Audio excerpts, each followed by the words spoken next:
দেশের বাজারে স্বর্ণের দাম আরও এক দফা কমেছে। আজ বুধবার থেকে প্রতি ভরি স্বর্ণ বিক্রি হবে 1,93,000 টাকায়।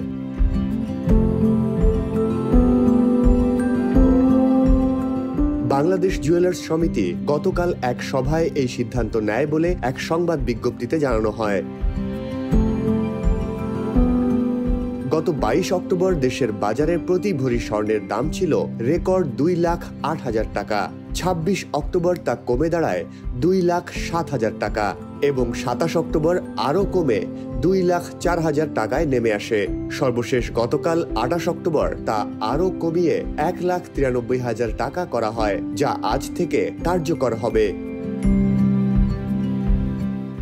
এর আগে শুধু সেপ্টেম্বর মাসেই 22 ক্যারেট স্বর্ণের দাম ভরি প্রতি বেড়েছিল 16,000 টাকার বেশি। শিল্প সংশ্লিষ্টদের মতে স্বর্ণের দাম বৃদ্ধির প্রধান কারণ ছিল আন্তর্জাতিক স্বর্ণ বাজারের ওঠানামা, টাকার মান হ্রাস, অর্থনৈতিক অনিশ্চয়তা ও উচ্চ মূল্যস্ফীতি।